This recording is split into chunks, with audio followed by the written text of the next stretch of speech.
Ini ponselmu, Pak. Baterainya sudah kuisi penuh. Tugasku mengangsurkan layar pipih ke hadapannya. Mas Hendra menatap ragu, lalu meraihnya. Aku juga membuatkanmu kopi. Tuturku menaruh segelas kopi di atas nakes. Setelah sekian lama, ini pertama kali kembali kulaksanakan tugas sebagai seorang istri dengan selayaknya. Netra Mas Hendra pun terbelalak, lantas menatapku tak percaya. Tidak usah takut. Aku tidak berniat meracunimu dengan kopi itu. Tugasku. Dan dia tersenyum, tertawarnya, menggambarkan akan tingginya rasa syukur. Terima kasih, Ambu, untuk segala kebesaran hatimu. Sebenarnya aku tak sedikit pun mengharapkan kebaikanmu setelah apa yang kulakukan. Tapi dirimu benar-benar wanita yang luar biasa. Mampu mengedepankan logika daripada rasa. Lirih Mas Hendra bunga. Netranya berbinar-binar. Lalu tertunduk lesu, mengokohkan penyesalan. Aku tersenyum, mengangguk, membalas ucapannya hangat. Kuhembaskan bobot tumbuh ke kursi, persis di seberangnya. Netra kami bertumpu, lalu melempar tersenyum. Namun, seketika kembali menatap lurus ke depan, menerawang di tengah belantara. Hari ini, aku sudah buat janji bertemu notaris. Kuharap kau bisa meluangkan waktumu untuk hadir. Tuturku tanpa menatapnya. Keras terdengar air yang dipaksa turun ke kerongkongan. Sebelum akhirnya kembali menaruh cangkir ke atas nakes. Lantas menatapku penuh tanya. Masih perlukah kita melakukan itu? Tanyanya gamang, berkambut ragu. Entah mengapa dia terus menahan untuk melakukannya. Iya, menurutku itu sangat penting untuk melindungi harta kita. Jawabku. Mas Hendra menekuk dalam wajah.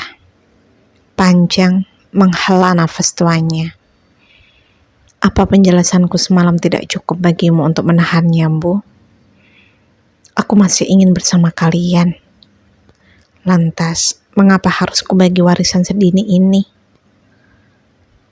Bahkan tak putus aku berdoa akan panjangnya umur untuk menebus semua kesalahanku padamu. Lirih Mas Hendra. Sebentar menatapku sendu, lalu kembali tertunduk, tenggelam dalam telaga pilu. Butiran kristal hadir di kedua sudut netra senjanya, lalu merembes melewati setiap garis di pipi.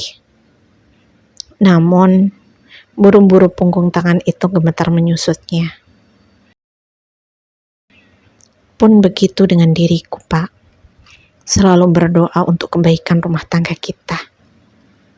Meski kadang terasa menjauh dan enggan menepi, atau bahkan tebal berselimut ragu. Namun tak henti aku berharap tetap mampu berdiri meski dengan satu kaki dan menepi segala pedih atas hantaman pengkhianatan ini. Tapi tetap saja aku seorang manusia. Hatiku lemah. Terkadang mampu melupa dalam kuatnya ingatan. Hingga tak mampu membeda antara tangis dan gelak tawa.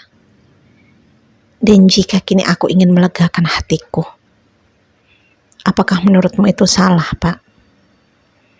Untuk sekedar memastikan bahwa ketika kau mencoba kembali berlaku curang, setidaknya aku tak perlu memikirkan tentang apa yang memang seharusnya menjadi hak anak-anakku. Jelasku, mencoba mengimbah. Lemah, Mas Hendra menggelengkan kepala. Kamu benar, Bu. Memang sudah semestinya kita melakukan ini. karena aku tak bisa terus memaksamu percaya tanpa tindakan pasti, tutur Mas Hendra dalam kepasrahan. Kutekuk wajah, menyembunyikan riangnya tawa dan berpura tenggelam di dasar nestapa untuk mengais imbah. Jam berapa kau berjanji? Biar ku pastikan untuk turut bersamamu, tanya Mas Hendra legowo.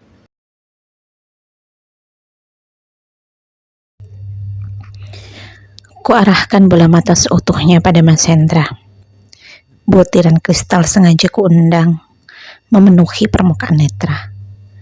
Lantas mengerjap, membiarkan setiap tetes itu menyeruak dari peraduannya. Terima kasih, Pak, atas segala pemahamanmu kepadaku. Tuturku tertunduk, tenggelam dalam isakan. Jangan ucapkan terima kasih, Bu. Jangan pula menangis. Sudah sepantasnya aku melakukan ini. Bahkan, ini tak sebanding dengan luka yang kugoreskan padamu. Tutur Mas Hendra bangkit, lalu melangkah, mendekat dan semakin mendekat. Nafasku tertahan, menunggu apa yang akan dilakukannya. Sembari berharap derap itu segera berhenti. Namun tidak, langkah itu terus melesat tanpa jeda. Rapat kukatupkan kelopak netra, lalu bangkit dan menghindar. Sebelum raga kami bertemu dalam rengkuhan. Maaf, Pak, tuturku lemah, namun tidak dengan degup jantungku yang tak henti memacu. Seolah senyum mencoba disunggingkannya di antara puing kecewa, lalu mengangguk hangat. Tak apa, Bu, ya sudah, aku mandi dulu ya. Pagi ini ada rapat yang harus kuhadiri. Oh ya, jam berapa tadi kamu mau membuat janji? Tutur Mas Hendra mencoba menutup sungkan. Kuhela nafas panjang, lalu menghembuskan lega. Waktu makan siang, jawabku. Baiklah, kita bertemu waktu makan siang ya. Aku janji, tidak akan terlambat. Ulas Mas Hendra, melambaikan tangannya lantas berlalu menjauh. Waktu makan siang pun telah tiba. Titik lokasi pertemuan telah ku kirimkan pada Mas Hendra melalui aplikasi hijau. Namun, sang empu tak jua hadir menampakkan batang hidungnya. Layaknya janji yang ia sematkan pagi ini. Kemana perginya Mas Hendra? Apa yang dia lakukan dengan segala keyakinan selama ini hanyalah bagian kecil dari kebohongannya. Aku mulai gusar, menanti dengan resah. Duduk tak tenang. Pun begitu dengan Pak Rizaldi, notaris yang kutunjuk untuk membantu mengurus segala urusan surat menyurat kami. Nampak berkali-kali melirik pada arloji di pergelangan tangan kanan. Resah, kemudian menatapku penuh tanya. Maaf ya Pak, mungkin Mas Hendra ada masalah di kantornya, hingga tidak bisa datang. Tuturku menggenggam rasa bersalah, setelah memastikan akan batalnya pertemuan ini. Oleh waktu makan siang yang bahkan sudah 30 menit berlalu. Pak Rizaldi menatapku, mengangguk, seakan mengerti akan situasi ini. Iya, Bu, tidak apa-apa. Lain waktu kita bisa jadwalkan ulang, jawab Pak Rizaldi tersenyum hangat. Lantas pamit, meninggalkan diriku sendiri dengan 1000 tanya juga serapah. Berkali-kali ku tekan nomor Mas Hendra pada layar pipihku, namun tak sekalipun mendapat jawaban darinya. Dan untuk kesekian kali, harus kembali kutelan pahitnya saliva atas hampanya wicara. Tak bisakah setidaknya memberi kabar atau mengucapkan kata bila memang tak ingin bersua? Gerutuku di kedalaman kalbu. Kubawa laju kendaraan menyusuri jalanan dengan gusar, membelah kemacetan dengan kencang. Marah, jelas, aku sangat marah. Bahkan kali ini ingin kudatangi Aida karena pasti Mas Hendra pun ada di sana, menunggu gundiknya. Namun, benarkah itu tindakan yang benar? Kalau aku harus melabrak mereka dengan amarah seperti ini. Kuat dugaanku, ini pasti ulah Aida yang sengaja ingin menahan Mas Hendra dan menyalakan kembali kobaran api yang berangsur padam dari hatiku. Kuputar balik mobilku, mengarahkan tujuan ke rumah Gundik itu. Biarlah, bila ada yang mengucap tindakan ini tidaklah elegan untuk menghadapi seorang Gundik. Aku lelah, hingga tergerus semua kekuatanku untuk bersikap elegan. Biarlah, kini kutunjukkan bahwa aku pun mampu berlaku arogan dan tanpa maaf. Bila kertas saja mempunyai dua sisi, pun begitu dengan diriku yang tak hanya dibekali dengan kelembutan.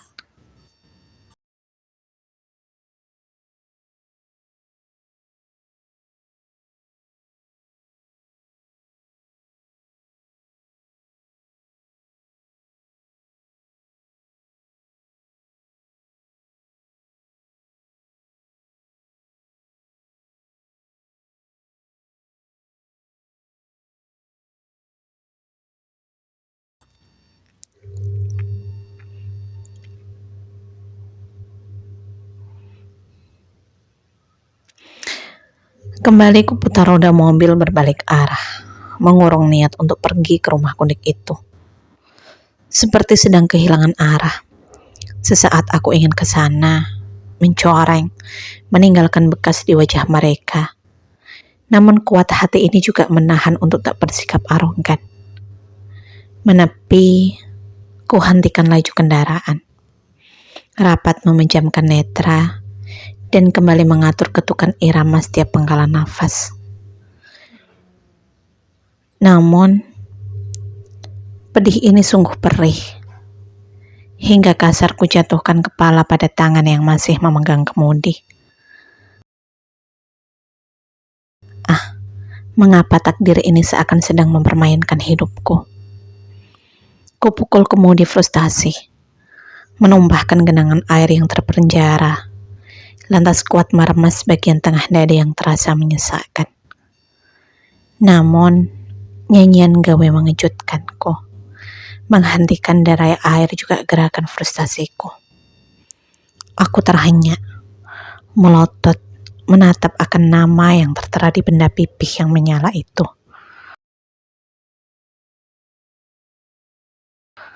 Assalamualaikum, sapaku ketus, begitu sambungan terhubung.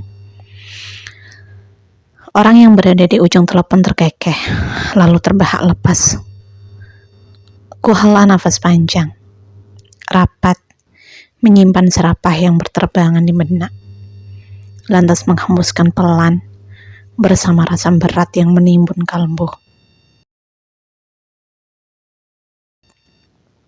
Tak perlu menyembunyikan tangismu, Mbak, karena aku tahu, pasti sekarang kau sedang meraung keras mencari Mas Hendra, kan? Tukas Aida, tertawa renyah tanpa menjawab salam. Ku atur setiap susunan kata agar tertata apik namun tertangkap menusuk. Mengapa aku harus menangisinya? Apa kau pikir dia pantas untuk kutangisi? Bahkan, kini aku lega, tak perlu lagi mengusirnya. Jawabku tak kalah renyah.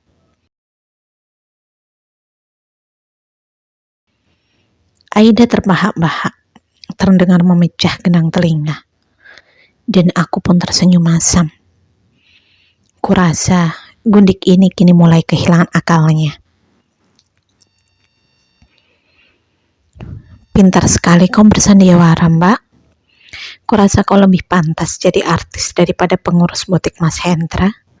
Tukasnya setengah menghina.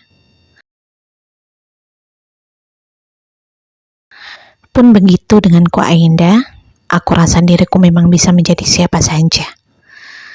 Bukan hanya pengurus butik ataupun artis, menjadi algojo pun aku mampu untukmu. Tukasku sinis, menguatkan dengan tawa. Aida tertawa terlepas dan berdecak Meski sudah tua, ternyata selera humormu tinggi juga ya Mbak, balas Aida. Ada jeda dalam kalimatnya. Mungkin kamu berhasil membuat Mas Hendra menceraikanku. Namun, akan kupastikan, dia juga tidak akan kembali padamu. Jadi jangan pernah merasa menang dariku. Karena aku bukanlah wanita sembarangan yang akan pasrah menerima kekalahan. Tandas Aida menggertak, mencoba menghadirkan gentar untukku. Bahkan, tak ada secuil pun keinginanku untuk kembali padanya Aida. Dan kurasa aku juga sudah bosan hidup bersama dirinya 24 tahun. Jadi ambil saja si tua itu dan nikmati sisa madunya. Bukankah kau menyukai barang bekas? Sindirku mengusik gusarnya. Aida terdiam bersama riuh tawa yang berangsur menghilang. Dengan jemari tangan kanan, ku ketuk kemudi mobil, menghitung setiap detik yang kuhabiskan. Mungkin aku tak segarang mereka yang akan menghukum pelaku perselingkuhan dengan keras menghembaskan. Begitu banyak pertimbangan yang memenuhi benakku. Namun setidaknya, melihat Aida yang mulai meradang kelambakan, sedikit memberikan penghiburan pada gelapnya hariku.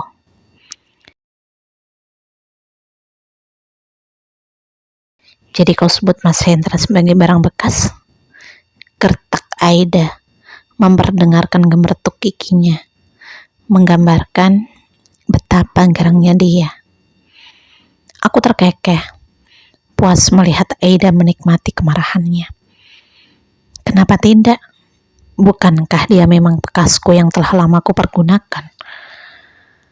Kalau bagimu itu barang baru, ya terserah, ucapku dengan renyah tawa. Aida mendengus keras dengan deru nafas memburu. Aku menelponmu bukan untuk mendengar ocehanmu, Mbak, tukas Aida garang. Aku terkekeh. Kundik ini benar-benar bukan paket sempurna. Mulutnya sangat besar, namun otak dan hatinya kerdil. Kenapa hati Mas Hendra bisa terpaut dengan yang model seperti ini? Tak bisakah dia mencari yang lebih berkelas? Setidaknya sebanding denganku, bukan? Bukankah kau yang memulai, Aida? Menghubungiku dengan nada berkaca pinggang, lalu menelan pahit salivah. Lantas mengapa kau mengatakan tidak mau mendengar perkataanku? Sungguh, baru kali ini aku bertemu perempuan sebodoh dirimu, Aida, ucapku. Aida meradang. Iya, kentara sekali dari tarikan-tarikan nafas akan hadirnya kobaran jauh di kedalaman sana. Dan dengan menepuk dada, kusaksikan gundik kecil itu menggelepar kesakitan, menerima karmanya.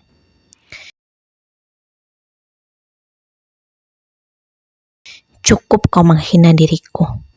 Sekarang, kembalikan butik itu padaku. Karena aku tak segan akan menyakiti bapak dari anak-anakmu ini. Gertak Aida, mencoba mengancam menyuatkan nyali. Aku mengerjap, heran dengan hasratnya. Lalu terbahak, tak tertahan. Jadi kau ingin merampas butikku setelah mengambil suamiku? Tanyaku di sela tawa. Iya, karena itu juga harta Mas Hendra, teriak Aida bangga. Asal kau tahu, butik itu berdiri semenjak aku belum menikah dengan lelaki itu. Dari bawah, aku merintisnya bersama ibuku Aida. Seruku memperjelas. Tidak usah kau berkilah, Mbak. Aku tahu kau membangun butik itu dengan harta Mas Hendra. Jadi tidak usah membuat kebohongan, tandas Aida angkuh. Siapa yang bilang padamu tentang kelakar itu, Aida? Mas Hendra kah? Atau hanya spekulasimu sendiri yang kecewa karena Mas Hendra tak sekaya yang kau kira? Tugasku menghina, menenggelamkannya. Bahkan rumah yang kau tempati kini dan kau akui sebagai rumahmu itu dibeli dengan separuh dari uangku, Aida. Dan apakah kau tahu atas nama siapa rumah itu? Imbuhku menyengat keberaniannya hingga menciut hening tanpa bicara. Apa maksudmu, Mbak? Teriak Aida di antara gelombang amarah. Maksudku, bukankah kau sedang bersama Mas Hendra? Coba kau tanyakan padanya, sertifikat rumah itu atas nama siapa? Jawabku tertawa lepas. Aida mendengus kasar dan mematikan sambungan teleponnya. Kewajiban 4 rakaat telah selesai kutunaikan malam ini. Namun belum juga runguhku menangkap deru mesin mobil Mas Hendra memasuki halaman. Kusilangkan kaki, menyandarkan tubuh ke sandaran kursi. Sabar, kutunggu kepulangan Mas Hendra. Tidak untuk mencerca, bukan pula untuk menyambutnya. Hanya ingin mengukuhkan apa yang memang semestinya menjadi milikku. Karena menghadapi seekor ular seperti Aida, bukan hanya tenaga, namun akal pun harus dimaksimalkan. Ku ambil gawe di atas nakes, namun sayang, jemariku tertahan untuk sekedar mencari namanya. Aku bangkit melangkah keluar kamar, dan tak lama kembali lagi. Mengapa aku harus risau ini? Bu, seru Rama memanggilku. Iya nak, jawabku memutar badan. Ibu kenapa? Tanya Rama gamang. Dahinya mengernyit, menggambarkan akan hadirnya tanya di benak. Tidak apa-apa, ibu hanya menunggu bapak. Sudah jam segini, kenapa masih juga belum pulang? Ucapku di tengah kerisauan. Ku benahi posisi kerudung di sekeliling wajah yang sebenarnya sudah sangat rapi. Paling bapak ke rumah pelakor itu, ucap Rama sekenanya dengan nada acuh. Aku menggeleng, mencoba merasakan kerisauan macam apa yang hadir mengusikku. Kulangkahkan kaki mendekati Rama. Ibu sudah tahu bapak pergi ke sana, nak. Namun tadi Aida menelpon dan mengancam akan menyakiti bapak. Tuturku mencoba mengungkap apa yang mengganjal di hati. Rama terbahak lepas. Apa perempuan itu tidak waras? Mengancam kita akan menyakiti bapak yang jelas sudah kita abaikan keberadaannya. Tukas Rama di sela renyahnya tawa. Ku hela nafas panjang. Miris mendapati hilangnya hormat seorang anak pada orang tuanya. Sedih. Sedih karena itu terjadi pada anak-anakku pula. Ilahi Rabbi, tunjukkanlah aku jalanmu untuk mengembalikan perintahmu pada diri anak-anakku, lirihku di kedalaman kalbu.